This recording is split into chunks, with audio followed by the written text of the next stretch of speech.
A unificação italiana, também conhecida como Risorgimento, foi muito mais do que um simples rearranjo territorial.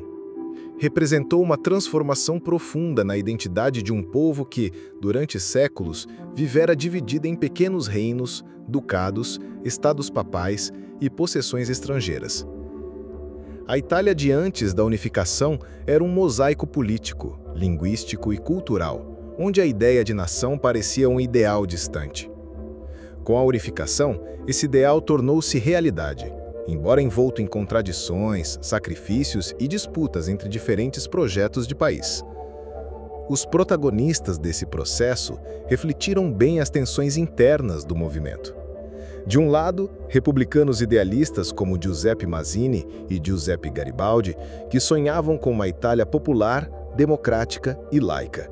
De outro, figuras como o Conde de Cavour, representante do liberalismo moderado e do pragmatismo monárquico, que via a unificação como um projeto de Estado centralizado sob a liderança da Casa de Savoia. A união desses projetos, nem sempre harmônica, foi essencial para que a unificação ocorresse de forma concreta. Do ponto de vista territorial, o processo foi gradual e estratégico. Começou com o Piemonte-Sardinha assumindo o protagonismo, ganhou impulso com as guerras de independência contra a Áustria e culminou com episódios simbólicos, como a Expedição dos Mil e a entrada das tropas italianas em Roma. Cada etapa foi marcada por negociações diplomáticas complexas, alianças militares decisivas, como com a França de Napoleão III e mais tarde com a Prússia de Bismarck, e uma série de plebiscitos populares, muitas vezes conduzidos sob forte controle político. Entretanto, a Itália que emergiu desse processo não era homogênea nem coesa. As disparidades entre o norte industrializado e o sul agrário e empobrecido eram gritantes. O Mezzogiorno foi integrado sem planejamento, enfrentando repressão militar e marginalização política, o que daria origem a um fenômeno prolongado de revoltas e ao crescimento do banditismo, posteriormente tratado como uma questão de segurança nacional.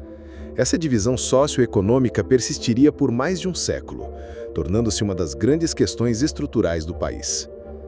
No campo religioso, a anexação de Roma e a supressão do poder temporal do Papa geraram um conflito duradouro com a Igreja Católica.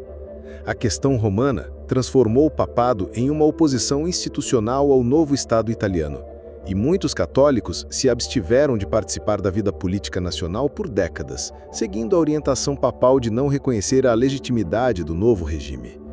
Essa tensão só seria resolvida com os Pactos de Latrão, em 1929, quase 60 anos após a unificação.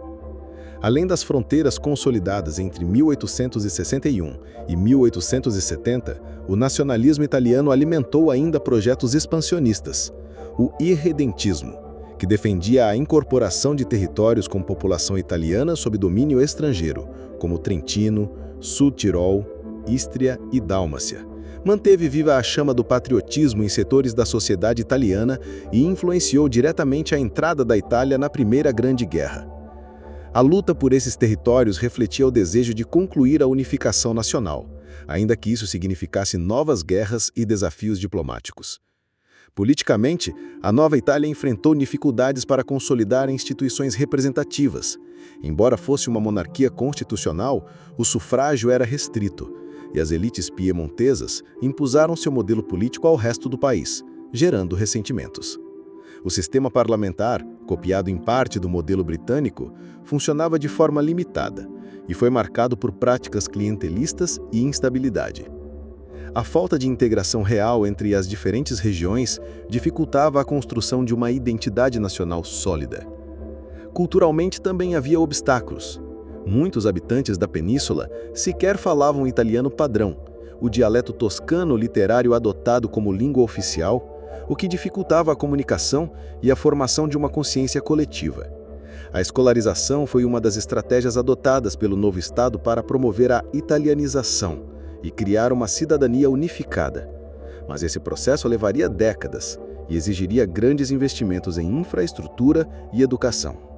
Apesar de todos esses problemas, a unificação italiana foi um marco crucial na história europeia do século XIX. Ela inspirou outros movimentos nacionalistas, especialmente a unificação alemã, que seguiria um percurso semelhante sob a liderança da Prússia. A Nova Itália também passou a participar das conferências internacionais, buscou colônias na África e iniciou seu caminho como potência emergente no sistema internacional, ainda que enfrentando desafios internos substanciais. A Itália unificada ingressou no século XX como uma jovem nação, orgulhosa de sua história romana, de seus artistas renascentistas, de seus heróis do Risorgimento e de seu recém-conquistado status de nação. Mas os fantasmas das desigualdades regionais, da instabilidade política e da insatisfação popular continuariam a assombrar seu percurso, tornando a tarefa de consolidar a unificação um processo tão desafiador quanto sua conquista inicial.